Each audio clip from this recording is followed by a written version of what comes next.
Hi, this is Steve Spanoudis coming to you from Dublin, Ohio, usually from Coral Springs, still up north. Hello to Kai Coggan, and thank you very much for continuing to maintain this space. I very much enjoyed your reading for Write America this week. Greetings to the Wednesday Night Poetry audience. Look forward to hearing your pieces. On the subject of history or identity, I chose a piece from the Republic of Dreams. This one is titled Keeper of Legends.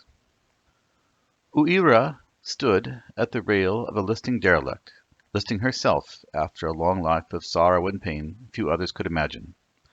Burned, beaten, abused, starved, parched, storm-tossed, alone, that she still existed was more than miraculous.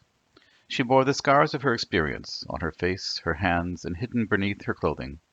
Nearly toothless, nearly hairless, her memory, despite her age, was largely intact, and her hearing, and her eyes. Death had not caught up with her yet.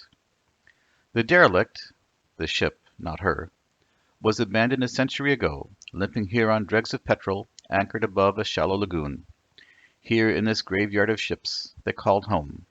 It may have been their home once, no one knows, before the seas rose and made them homeless, before they were scattered as refugees, unwanted at a time when the world had bigger problems, before they found their way back to here. It was a meager life on their archipelago of rust. Their existence was ignored by the world, but still, somehow, they persisted.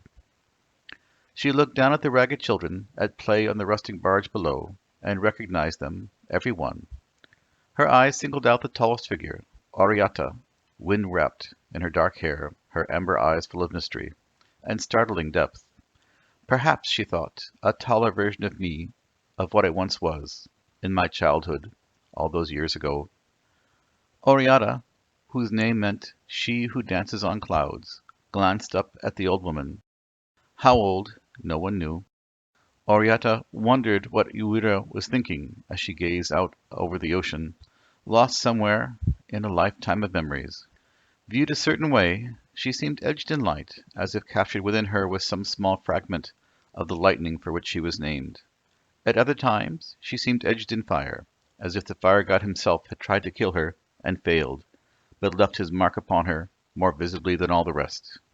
For all of us bear his mark in some way, she acknowledged, turning toward the horizon, and trying to imagine what Uira saw that she could not. Once again, this is Steve Spanoudis. Thank you for listening, and thank you, as always, to Kai Coggan.